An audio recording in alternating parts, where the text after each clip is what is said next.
गुरुर्ब्रह्मा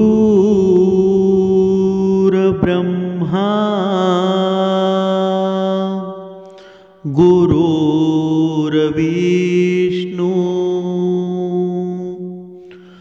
गुरुर्देव महेश्वरा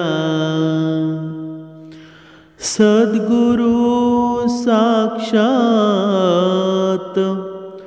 परब्रह्म तस्मै श्री सद्गुरुवे नमः। जय जय रघुवीर समर्थ श्रीराम समर्थ। सद्गुरु चरणांना नतमस्तक होऊन आपण या निरूपणास सुरुवात करूया। समर्थ सांगत आहेत की जर मनुष्याने बघा त्याच्या स्वभावामध्ये सुधारणा केली ना, त्याचे विचार जर चांगले असले तर कधीही एकमेकांमध्ये कटुता निर्माण होणार नाही।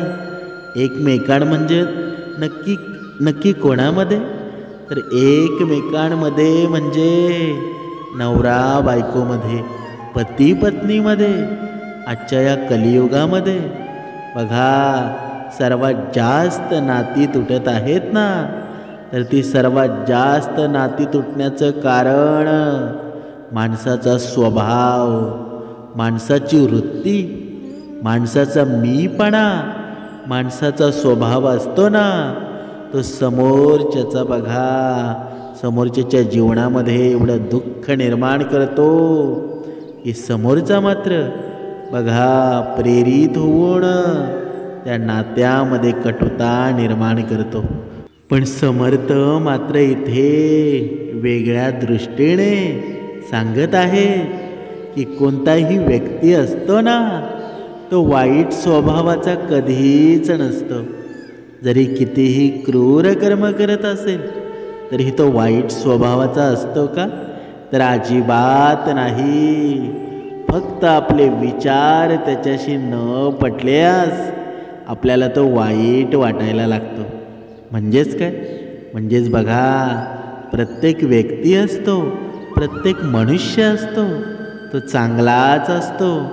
पण जेव्हा आपले विचार त्याच्यावर बघा प्रेरित होत नाही, त्याच्याशी आपले विचार पटत नाही, तेव्हा तो आपल्यासाठी वाईट होतो। पण तोच व्यक्ती दुसऱ्या कोणासाठी चांगला असू शकतो। म्हणजेच काय? म्हणजेच बघा जोपर्यंत आपण कमीपणा घ्यायला शिकत नाही तोपर्यंत समोरच्याचा स्वभाव आपल्याला कधीच चांगला वाटणार नाही। कारण का? कारण समोरच्याचा स्वभाव कसाही असू द्या, जेव्हा तुमच्या मनाला बघा दुसऱ्याचा स्वभावामध्ये बघा प्रेरित होण्याची क्षमता निर्माण होते ना, तर समोरचा कितीही क्रूर असू द्या, समोरचा कितीही दुःखदायक व्यक्ती असू द्या, पण तुमचा स्वभाव त्याला तुमच्या स्वभावासारखा बनवत असतो। पण आपल्या स्वभावामध्ये आपल्याच मनामध्ये प्रेम नसेल, आपल्याच बघा या अंतरात्म्यामध्ये सद्गुण विचार नसतील, तर आपलं त्याच्याशी पटेल का? त्यांनी एका वेळेला भांडण केलं तर आपण सुद्धा त्याच वेळेला त्याच्याशी भांडण करतो। पण जर आपल्या मनामध्ये प्रेमाची भावना असेल, आपल्या मनामध्ये सद्गुण विचारांची देणगी असेल ना, तर आपण प्रेमाने त्याच्याशी बोलायला लागू। म्हणजेच काय? जिथे राग असतो, जिथे लोभ असतो, तिथे फक्त प्रेमाने जिंकता येतं। म्हणजेच प्रेम किती महत्त्वाचं आहे। आणि हेच प्रेम नवरा बायकोचं नातं, कुटुंबाचं नातं सगळ्यांना स्थिर ठेवत असतं। पण हे घडेल कधी? जेव्हा आपलं मन स्थिर असेल, जेव्हा आपल्या मनाला सद्गुण विचारांची चालना मिळत असेल, तरच मन स्थिर होईल ना। तसं होईल का? आणि ही सद्गुण विचारांची चालना कुठे जाऊन मिळते? तर ती फक्त मिळते समर्थांच्या या वचनामध्ये, या विचारांमध्ये, सद्गुण चरणामध्ये. म्हणजेच काय, समर्थ इथे सांगत आहेत की जेवायला अशा पंक्तीमध्ये बसा जिथे 2 घास प्रेमाने खाता येतील, आणि आशांच्या संगतीमध्ये राहा ना जिथे सुख दुःख वाटता येईल, आणि पंगत आणि संगत जमली तर जगण्यात रंगत आल्याशिवाय राहणार नाही. बघा किती श्रेष्ठ विचार समर्थांनी या जीवाला दिलेले आहेत. म्हणजेच काय, म्हणजेच जेवायला तुम्हाला बसायचं असेल तर अशा व्यक्तींसोबत तुमचा संपर्क हवा की जिथे सद्गुण विचार पेरले जातात. आणि हे सद्गुण विचार कुठे पेरले जातात? जिथे संत असतात तिथे संगती चांगलीच होते. जिथे संतांचे विचार प्रेरित होतात तिथे मनुष्य चांगला घडला जातो. आणि हे संतांचे विचार कुठे निर्माण होतात बरं? हे संतांचे विचार निर्माण होण्याचं एकच जागा आहे, ते म्हणजे श्रवण भक्ती. आणि ही भक्ती कुठे घडते? तर ही आपण जी भक्ती करत आहोत, समर्थांची ही सद्गुरूंची भक्ती करत आहोत, श्रीरामाचा मार्ग ज्याने अवलंबला ना त्याचं भलंच झालं. बघा इथे समर्थ सांगतात या नवरा बायकोचं नातं कुठे टिकतं बरं? बघा नवरा बायकोचं नातं टिकायचं असेल ना तर बघा पुढे समर्थ रामायणाचा एक उदाहरण देत आहेत की बघा रामाला जेव्हा वनवास चालू झाला, तेव्हा रामाला जेव्हा वनवास चालू झाला ना तेव्हा सीता माता सुद्धा रामाच्या सोबत वनवासामध्ये गेली.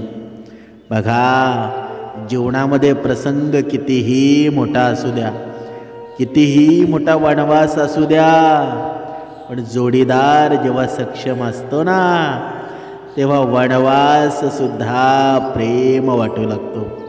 वनवास सुद्धा प्रेमाने जगता येतो, सुखाने संसाराने जगता येतो.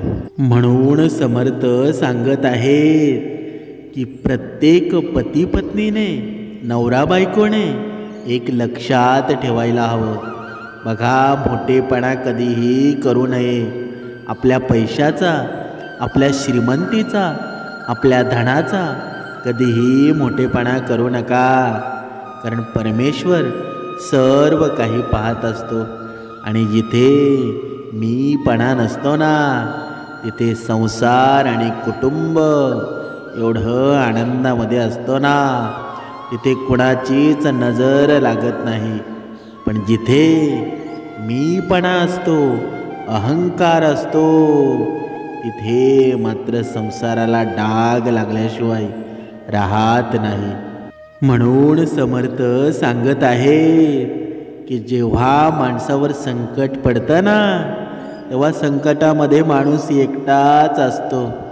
यशामध्ये तर दुनिया त्याच्यासोबत असते, पण ज्याच्यावर जग हसत असतो ना त्यानेच नेहमीच इतिहास रचला आहे.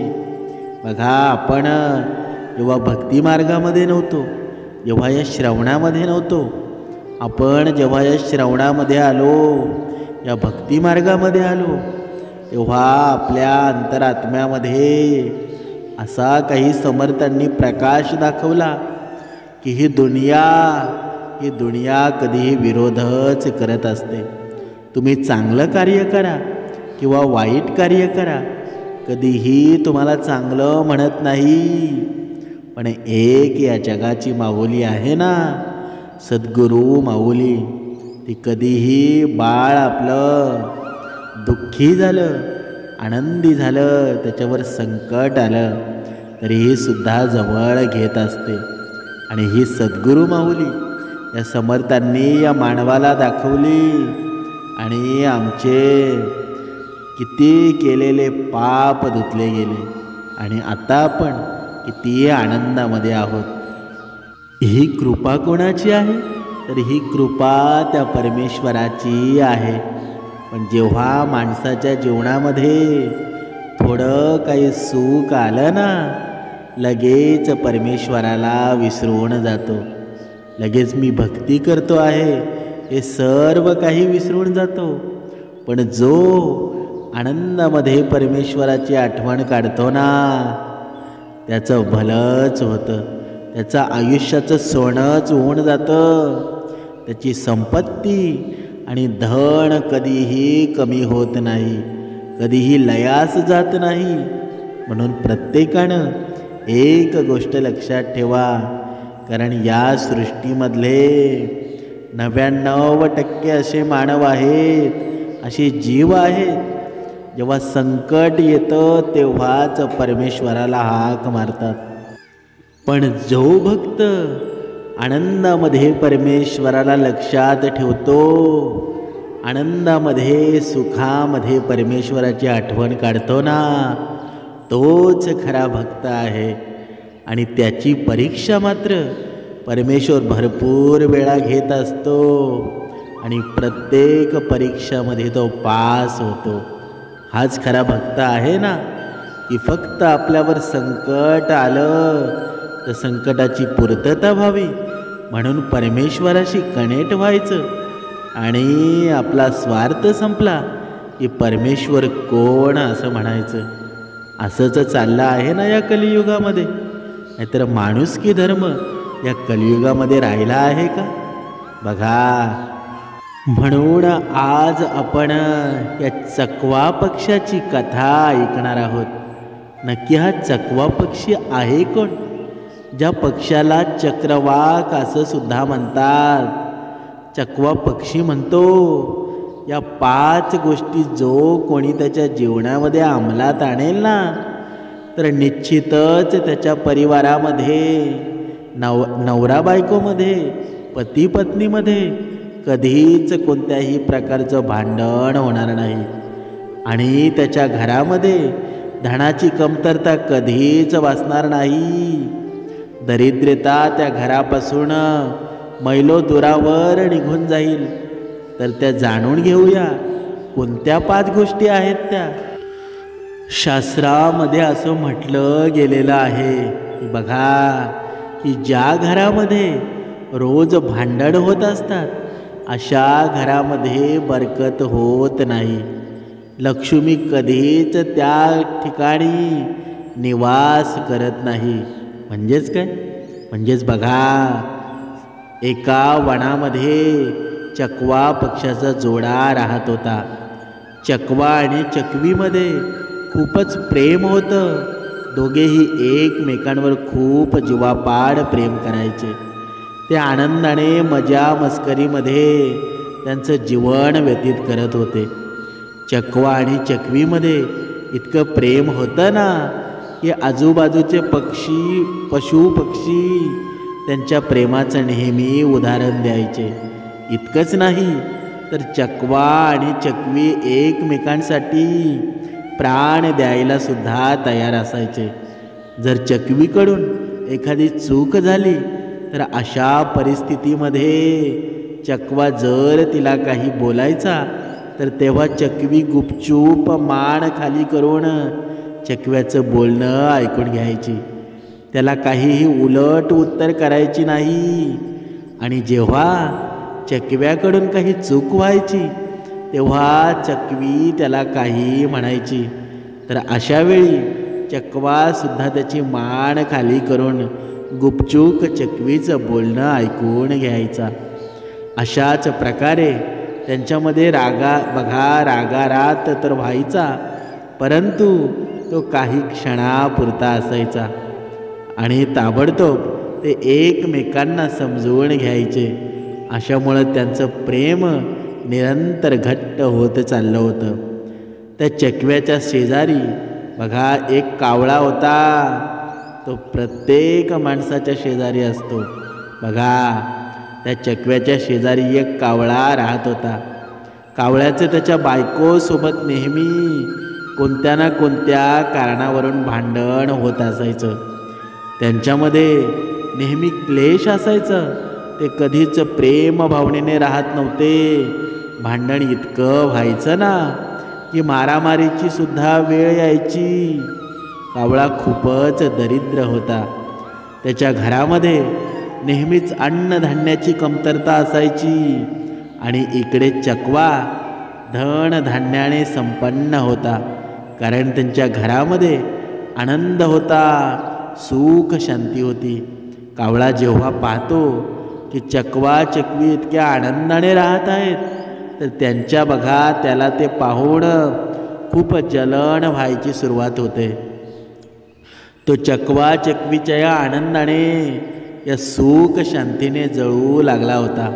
आता ते हेच विचार करू लागला होता की मी कशा प्रकारे चकवा चकवीमध्ये भांडण लावू शकतो आणि त्यांच्या घरातील ही शांती मी भंग कशा प्रकारे करू शकतो. याच गोष्टीचा विचार कावळा करायचा. कावळा विचार करायचा, हे तर खूपच आनंदी आहेत, परंतु आमच्या घरात नेहमी भांडण होत असतं. घरामध्ये खाण्यासाठी काहीच नसतं. एका वेळच्या अन्नासाठी सुद्धा आम्हाला खूपच कष्ट करावे लागतात. आणि ह्या चकव्याला बघा नेहमीच आनंदामध्ये असतो, आनंदामध्ये खातो पितो, त्याच्या पत्नीसोबत आनंदाने जीवन व्यतीत करत आहे. या सर्व गोष्टी कावळ्याला पाहता येत नव्हत्या. त्याला खूपच जळण होत होती. आणखी एक गोष्ट तो कावळा होता, तो त्या चकव्याचा मित्रच होता ना, आणि एक मित्र मित्राबद्दल अशा प्रकारचे विचार ठेवत होता. बघा तसेच या कलियुगामध्ये मित्र आहेत म्हणून मित्रापासून सावध राहा. बघा पुढे या मित्राबद्दलच कावळ्याच्या मनात जळण होती आणि त्या कावळ्यानं स्वतःशीच निर्धार केला की मी आता या चकव्याला आनंदाने शांतीने जगू देणार नाही. आमच्या घरामध्ये भांडण होत आहे, मग अशा परिस्थितीमध्ये हा कावळा कसा काय आनंदीमध्ये राहू शकतो. आता याच्या घरामध्ये सुद्धा अशांती भांडण लावून द्यायची. मी त्यांचे जीवन नरका समान करून टाकेल, नरका समान करून टाकेल. आणि हाच विचार करून तो कावळा आता ह्याच प्रयत्नामध्ये लागतो. आणि जेव्हा कधी चकवा घरी नसायचा तेव्हा कावळा त्या चकवीजवळ जायचा आणि चकव्याबद्दल कावळा तिचे कान भरायचा. कावळा म्हणायचा की चकवीताई, चकवा भाऊ तुझ्या बिलकुल प्रेम करत नाही. म्हणजे तुझ्यावर तो बिलकुल प्रेम करत नाही, तो तर दुसरीकडे प्रेम करत आहे. मी त्याला काहीच वेळापूर्वी एका परक्या चकवीसोबत बोलताना पाहिलं. बघा कावळ्याचं हे बोलणं ऐकून चकवीला त्याच्यावर बिलकुल विश्वास बसत नव्हता. ती कावळ्याचं काहीच ऐकत नव्हती. ती कावळ्याचं बोलणं ऐकून एका कानाने ऐकते आणि दुसऱ्या कानाने सोडून देते.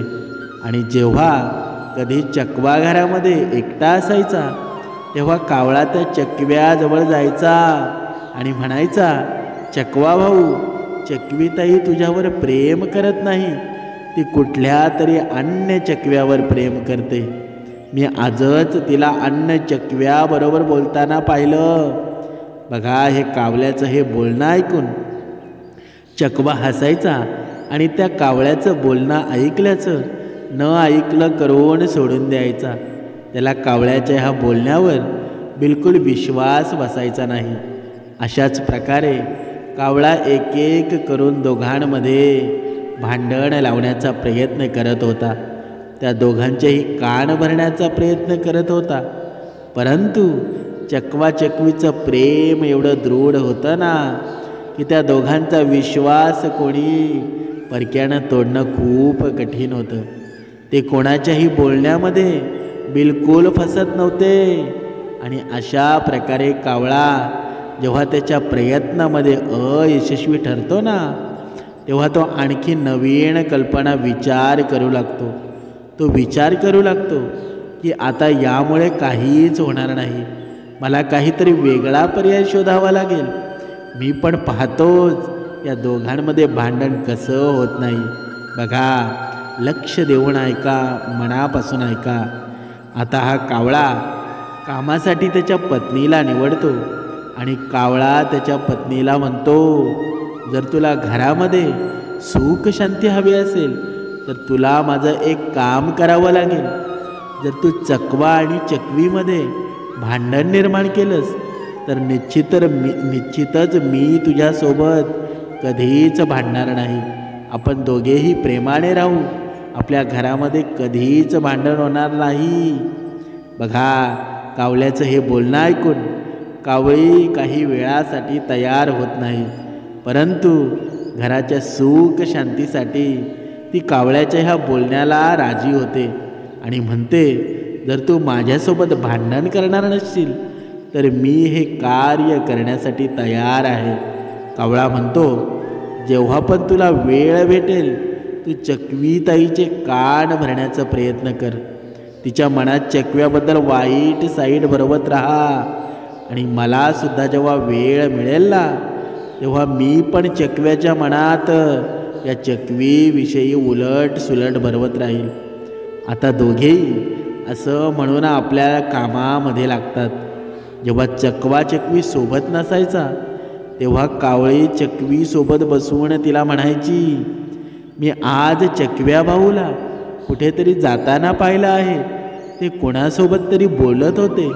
मी त्यांना कोणासोबत तरी बोलताना पाहिलं आहे. ते तुमच्यावर प्रेम करत नाहीत, कोणा दुसरीवर प्रेम करत आहेत. परंतु चकवी कावळीच्या ह्या बोलण्यावर विश्वास ठेवत नाही.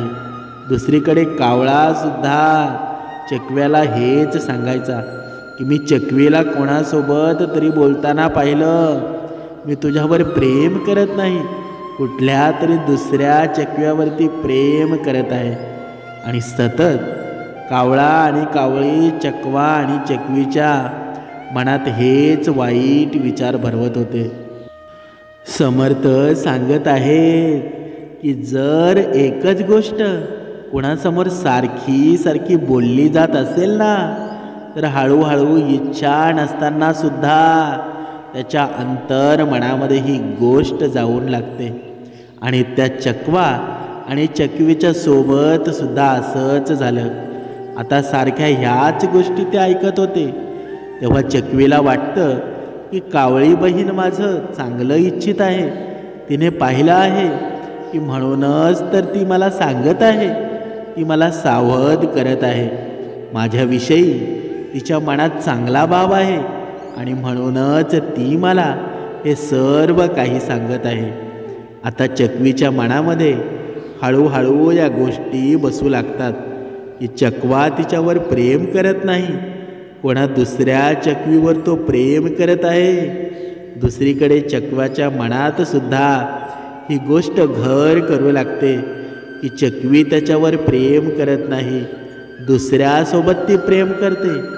कारण कावळा सारखा चकव्याला हेच सांगत होता आणि त्यामुळं चकव्याच्या मनात हीच गोष्ट घर करून बसली. आता हळूहळू चकवा आणि चकवीमध्ये भांडण व्हायला सुरुवात झाली आणि एक दिवशी चकवा बोलता बोलता चकवीला काय म्हणतो, तू तर कुठल्या अन्य चकव्यावर प्रेम करतेस. मी तुला त्याच्यासोबत बोलताना पाहिलं आहे. आता चकवीला सुद्धा राग येतो. चकवी सुद्धा म्हणते, मी सुद्धा तुला दुसऱ्यासोबत बोलताना पाहिलं आहे. तू सुद्धा माझ्यावर प्रेम करत नाहीस. आता दोघांमध्ये अशा प्रकारे भांडण व्हायला सुरुवात होते. आता हे भांडण हळूहळू वाढवू लागतात आणि या भांडणामुळं हळूहळू त्यांच्यावर लक्ष्मी माता रुसू लागते. त्यामुळं लक्ष्मी माता चकवा आणि चकवीचं घर सोडून निघून जाते. बघा, समर्थ सांगत आहेत, ज्या घरामध्ये भांडण वादविवाद होत असतात ना अशा घरामध्ये लक्ष्मी माता कधीच निवास करत नाही. अशा घराला माता नेहमी सोडून निघून जाते. बघा, आता हा चकवा आणि चकवी हळूहळू कंगाळ होऊ लागतात त्यांच्या घरामध्ये अन्नधान्याची कमतरता भासू लागते. कारण या भांडणाच्या वादामध्ये चकवा कोणतंच काम करत नव्हता. कुठूनच अन्नाची तो व्यवस्था करू शकत नव्हता. आणि घरामध्ये जे अन्न उपलब्ध होतं ते सुद्धा हळूहळू संपायला लागलं होतं.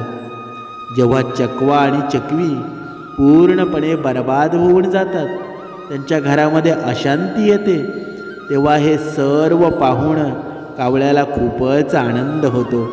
चकवा आणि चकवी उपाशी मरण्याच्या द्वारावर पोचतात. तेव्हा एके दिवशी चकव्याला हे समजतं की आमच्या दोघांमध्ये जे काही भांडणं होत आहे, जे काही वादविवाद होत आहेत, त्यामुळं या सर्व गोष्टी घडत आहेत. तेव्हा तो त्याच्या पत्नीला म्हणतो, प्रिये, पाहिलंस तू, जेव्हापर्यंत आपण भांडण करत नव्हतो, एकमेकांवर संशय घेत नव्हतो, आपलं जीवन किती सुखी होतं, किती आनंदी होतं. आपल्या घरात अन्नधान्याची कोणतीच कमतरता नव्हती. परंतु आता जेव्हापासून आपण भांडण करू लागलो आहोत, एकमेकांवर संशय घेऊ लागलो आहोत, बघा, शक घेऊ लागलो आहोत, तेव्हापासून आपल्या घरामध्ये अन्नधान्याची कमतरता भासू लागली आहे. लक्ष्मी माता आपल्यावर रुसली आहे.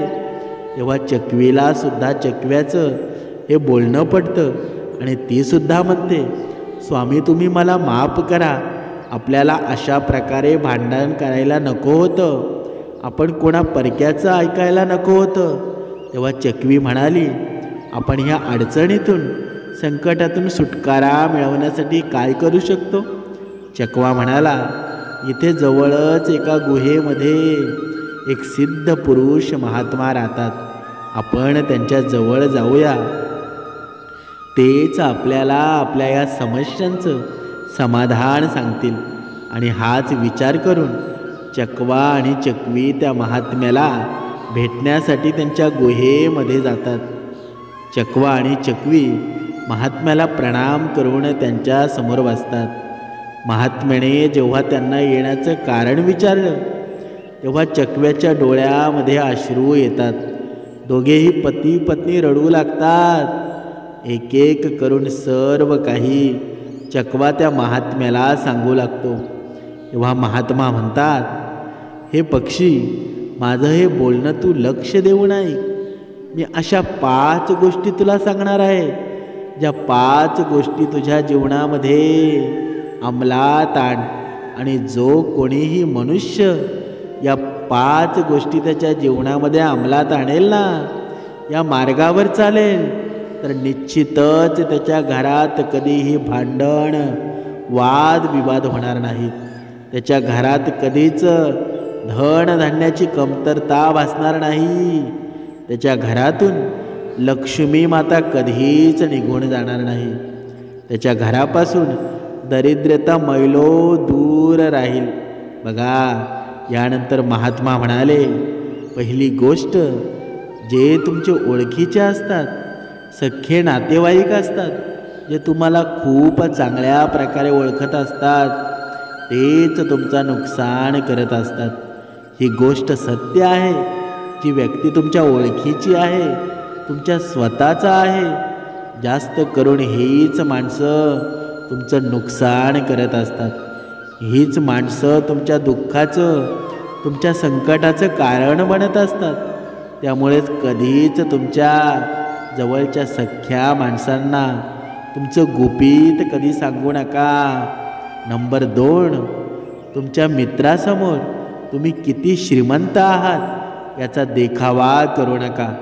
जर तुम्ही तुमच्या मित्रासमोर तुम्ही किती श्रीमंत आहात, किती धनाढ्य आहात याचा जर देखावा करत असाल, तर त्या मित्राच्या मनात तुमच्याविषयी चुकीची समज निर्माण होईल.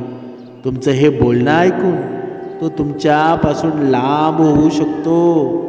तुमच्यापासून तो राग, बघा, राग करू लागेल.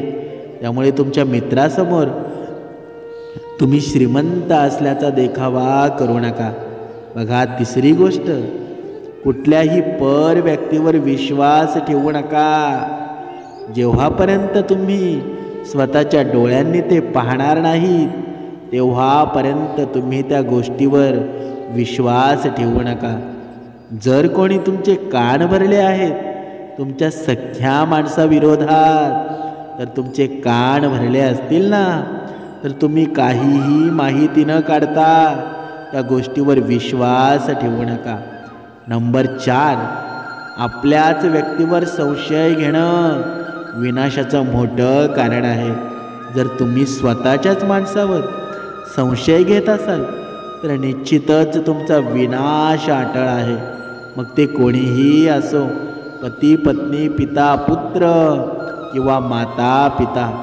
बघा नंबर 5, कधीही आमंत्रण नसताना कुठल्याही समारंभामध्ये, उत्सवामध्ये, कार्यक्रमामध्ये जाऊ नये. जर तुम्हाला कोणीही आमंत्रण केलं नसेल तर अशा परिस्थितीमध्ये तुम्ही तुमचा अधिकार गाजवत त्या कार्यक्रमामध्ये जाऊ नका. असं जर तुम्ही केलं ना तर तुमच्या मान सन्मान कमी होऊ शकतो. असं म्हणतात की बिना आमंत्रणानं कुठेही जाऊ नये आणि बिना आग्रहानं कुठेही जेवू नये. जर तुम्हाला त्या व्यक्तीनं जेवणाचा आग्रह केला नसेल तर तुम्ही कधीच त्यांच्या इथे जेवू नये. त्याचबरोबर कार्यक्रमाचा आमंत्रण दिलेला नसेल तर कधीही त्या कार्यक्रमाला जाऊ नये. जर तुम्ही बिना आमंत्रणाने एखाद्या कार्यक्रमाला जात असाल ना आणि बिना आग्रहाने एखाद्या ठिकाणी जेवण जेवत असाल तर हे तुमचं मान सन्मान कमी करत असतं. त्यामुळं अशी चूक तुम्ही आयुष्यामध्ये कधीच करू नका. या 5 गोष्टी जर तुम्ही अंमलात आणल्या ना तर निश्चितच तुमच्या घरामध्ये भांडण, वाद, विवाद कधीच होणार नाही.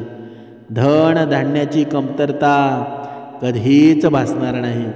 बघा ह्याच 5 गोष्टी साधू महात्म्याने चकवा आणि चकवीला सांगितल्या.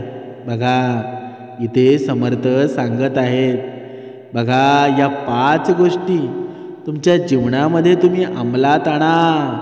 नेहमी आनंदी राहा. आपल्या माणसावर नेहमी विश्वास ठेवा. कोणीही हे अगदी सत्यच म्हटलं आहे.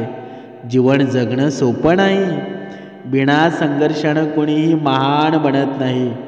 जेव्हापर्यंत हातोड्याचा घाव बसत नाही ना तेव्हापर्यंत दगडाला सुद्धा देव बनता येत नाही. बघा ठेस लागून पडणं, पुन्हा सावरणं, पुन्हा पडणं, पुन्हा सावरणं हाच खरा संघर्ष आहे ना. आणि हेच खरं जीवन आहे आणि हेच खरं जीवनाचं सत्य आहे. म्हणून आपली नाती जपा, आपल्या माणसांवर प्रेम करा. इतर समोरचा व्यक्ती काय म्हणतोय त्याच्याकडे दुर्लक्ष करा. आपली नाती जपा आणि नवरा बायकोचं हे प्रेम असंच टिकवून ठेवायचं असेल ना तरच संसार सुखाचा होईल. जय जय रघुवीर समर्थ.